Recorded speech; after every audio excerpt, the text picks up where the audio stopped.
नमस्कार। केवलम से केवल्य की यात्रा में हमने कई बार एक शब्द का जिक्र किया है, कर्म। ये एक ऐसा शब्द है जिसे हम रोज सुनते हैं, पर शायद ही कभी इसकी गहराई में उतरते हैं। तो आज हम वही करने वाले हैं। बिल्कुल। और आज की चर्चा का जो केंद्र है ना, वो दो बहुत ही शक्तिशाली विचारों पर टिका है। पहला है कर्ता भाव, मतलब वो मैं ये कर रहा हूं वाली भावना, जिसे हमारे स्रोत मैं का बोझ भी कहते हैं। हाँ। और दूसरा है इसका समाधान, निष्काम कर्म, यानी कर्ता होने के भाव से मुक्त होकर काम करना। तो चलिए इस गुत्थी को सुलझाते हैं। शुरुआत करते हैं कर्ता भाव से। जब हम कहते हैं कि मैंने ये किया, तो इसमें गलत क्या है? आखिर काम तो हम ही करते हैं, इसे बोझ क्यों कहा गया है? ये सवाल तो उठता ही है। देखिए, जब हम कहते हैं ना कि मैंने किया, तो हम उस काम की पूरी जिम्मेदारी अपने इस शरीर पर, अपने अहंकार पर ले लेते हैं। बोझ की शुरुआत बस यहीं से होती है। अच्छा। जैसे ही आप कहते हैं मैंने, उस कर्म का जो भी अच्छा या बुरा बिल है वो आपके नाम पर कट जाता है। मतलब अगर काम अच्छा हो गया तो हम तारीफ के भूखे हो जाते हैं और मन में एक अहंकार आ जाता है, और अगर काम बिगड़ गया तो फिर अपराध बोध, शर्म, तनाव। बिल्कुल, आप एक भावनात्मक झूले पर झूलने लगते हैं। सफलता अहंकार को बढ़ाती है और असफलता ग्लानि को। स्रोत में एक बहुत ही कमाल का उदाहरण है इसका। वो एक्टर वाला? हाँ, कि कर्ता भाव में जीने वाला इंसान उस एक्टर की तरह है जो फिल्म में एक्सीडेंट का सीन करते करते भूल जाता है कि ये तो सिर्फ एक्टिंग है, और वो सच में दुखी होकर रोने लगता है, या सच में चोट खा बैठता है। वो अपने किरदार से इतना जुड़ गया कि असलियत भूल गया। लेकिन एक मिनट, क्या प्रशंसा की भूख या असफलता का डर ही हमें बेहतर काम करने के लिए प्रेरित नहीं करता? अगर हम ये भावना हटा दें कि ये मैंने किया है, तो कहीं हम आलसी तो नहीं हो जाएंगे? ये एक बहुत बड़ा गां है और ये सवाल बिल्कुल जायज है। लेकिन निष्काम कर्म का मतलब प्रेरणाहीन होना नहीं है।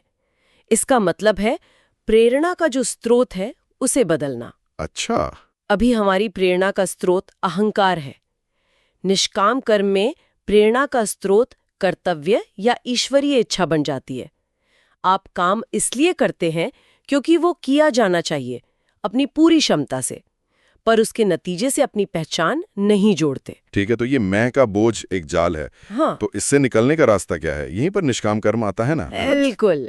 और इसका मतलब कर्म छोड़ना नहीं है, बल्कि कर्ता होने के भ्रम को छोड़ना है। ये सुनने में तो बहुत गहरा लगता है, पर रोजमर्रा की जिंदगी में से कैसे करें? इसके लिए हमारे स्रोतों में दो बहुत ही प्रैक्टिकल, मतलब व्यावहारिक चरण बताए गए हैं। पहला है काम करने से पहले निमित्त मात्र का भाव। निमित्त मात्र? हाँ, मतलब जब भी कोई काम शुरू करें, मन में ये भाव लाएं कि हे ईश्वर, आप ही मुझसे ये करवा रहे हैं, मैं तो बस एक माध्यम हूँ। और इससे क्या होता है? इससे आप काम शुरू होने से पहले ही अपने अहंकार को साइड में रख देते हैं। जब आप खुद को श्रेय दे ही नहीं रहे, तो सफलता मिलने पर अहंकार आएगा ही नहीं। समझ गया। और दूसरा चरण? दूसरा चरण है काम पूरा होने के बाद अर्पण का भाव।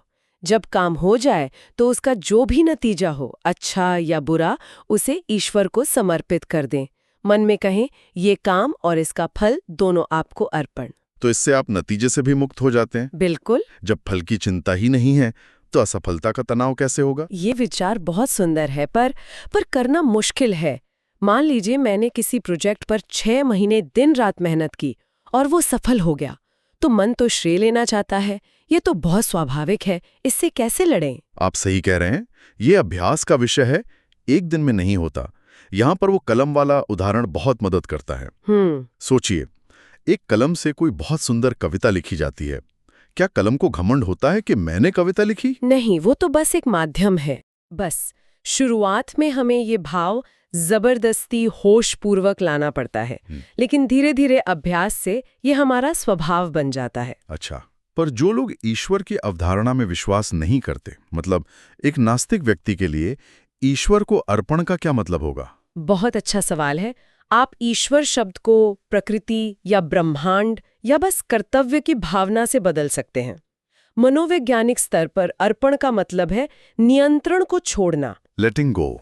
मतलब ये स्वीकार करना कि मैंने अपना बेस्ट कर दिया, अब नतीजा मेरे हाथ में नहीं है। बिल्कुल। भाव वही है, अपने मैं को नतीजे से अलग करना।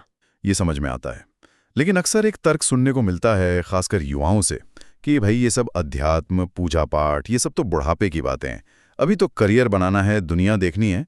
गीता में भी तो कहा है कि अंत समय में जो भगवान को याद करता है वो उन्हें पा लेता है। हाँ, और ये तर्क बहुत बहुत लुभावना लगता है, और ये सच है कि भगवान कृष्ण ने गीता में ऐसा कहा है, लेकिन हम उस श्लोक का सिर्फ आधा हिस्सा पढ़ते हैं जो हमें सूट करता है। और दूसरा हिस्सा क्या है? उसके पीछे छिपी शर्त, और वो शर्त है अभ्यास। अभ्यास। हाँ, स्रोत में एक सैनिक का बहुत सटीक उदाहरण है। एक 80 साल का सैनिक जिसने पूरी जिंदगी बंदूक चलाने का अभ्यास किया हो, अगर आप उसे नींद से उठाकर भी बंदूक देंगे तो उसका हाथ और निशाना सही जगह पर ही जाएगा। ये उसकी आदत में बस चुका है। लेकिन जिसने कभी बंदूक ना उठाई हो, वो अंत समय में जब हाथ पैर कांप रहे हों तब निशाना नहीं लगा सकता। असंभव है। ये तो वैसी बात हुई कि मैंने कभी गाड़ी चलाना सीखा नहीं और उम्मीद कर रहा हूँ कि इमरजेंसी में सीधे हाईवे पे चला लूंगा। ठीक यही बात चेतना पर भी लागू होती है। चेतना कोई स्विच नहीं है जिसे आप अंत समय में ऑन कर लेंगे। ये आपके पूरे जीवन के विचारों और कर्मों का सार है। अगर हमने पूरी जिंदगी गुस्सा, लालच, वासना का अभ्यास किया है तो अंत समय में प्रभु का नाम याद आना लगभग नामुमकिन है। बिल्कुल। अंत समय का स्मरण तो जीवन भर के स्मरण का क्लाइमैक्स है, कोई अचानक होने वाली घटना नहीं। तो ये अभ्यास इसलिए भी जरूरी हो जाता है क्योंकि हम सिर्फ इस जीवन की चुनौतियों से नहीं निपट रहे हैं, हम अपने साथ कई जन्मों का बोझ लेकर चल रहे हैं, जिसे श्रोत संचित कर्म कहते हैं। हाँ, संचित कर्म। ये थोड़ा भारी भरकम विचार लगता है ना? कई जन्मों का हिसाब किताब। इसे समझने के लिए एक और बहुत शक्तिशाली उपमा दी गई है। कल्पना कीजिए कि हमारे पिछले अनगिनत जन्मों के जो कर्म हैं वो एक बहुत गाढ़े जहर की तरह हैं जो एक बड़े बर्तन में जमा हैं। अच्छा। अब इस जीवन में हम जो भी साधना या अच्छा काम करते हैं वो उस बर्तन में डाले जा रहे शुद्ध जल की तरह हैं। और जैसे जैसे हम और पानी डालते जाते हैं, जहर का असर कम होता जाता है। हाँ, हर रोज थोड़ा थोड़ा शुद्ध जल। हो सकता है शुरुआत में कोई फर्क ना दिखे, लेकिन एक समय ऐसा आता है जब उस बर्तन में साधना का पानी इतना ज्यादा हो जाता है कि जहर पूरी तरह से डाइल्यूट हो जाता है, उसका असर खत्म हो जाता है।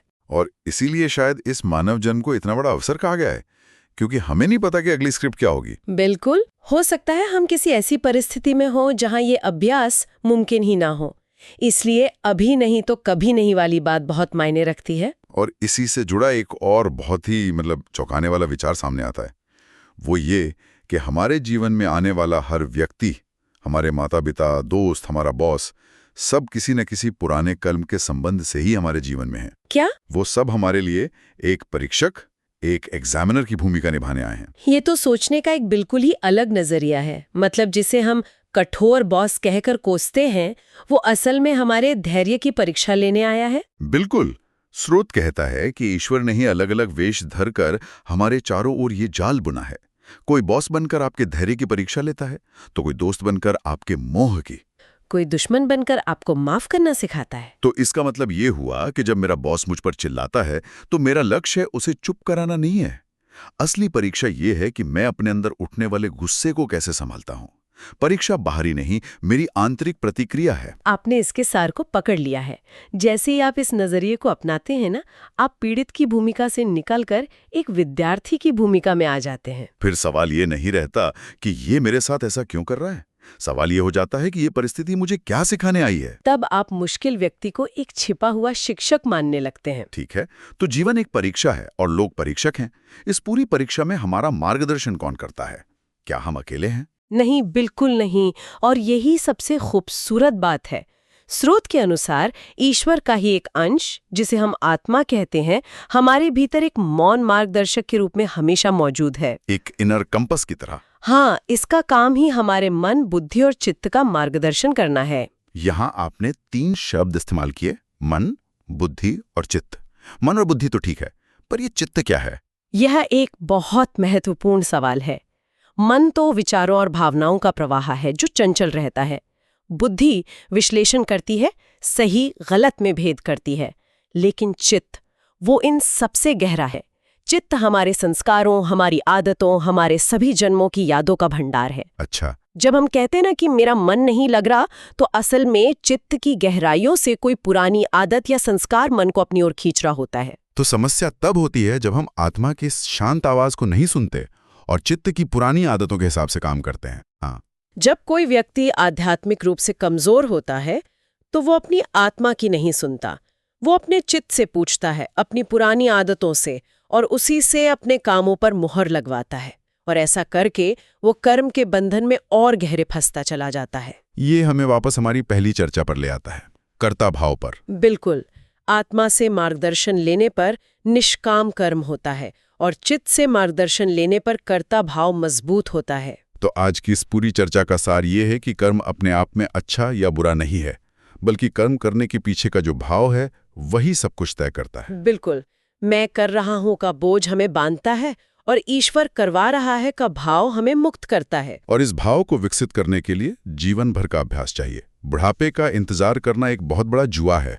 और साथ ही ये समझना कि हमारे आसपास के लोग हमारे दुश्मन नहीं, बल्कि हमारी आध्यात्मिक तरक्की के लिए परीक्षक हैं, ये हमारे जीवन को देखने का नजरिया ही बदल सकता है। इसी के साथ हम आज की चर्चा को समाप्त करते हैं और सुनने वालों के लिए एक विचार छोड़ जाते हैं। जरा सोचिए, अगर आपके जीवन का हर कठिन व्यक्ति असल में आपके लिए एक छिपा हुआ शिक्षक है, तो आज आप उनसे कौन सा पाठ सीख रहे हैं, इस पर विचार जरूर कीजिए।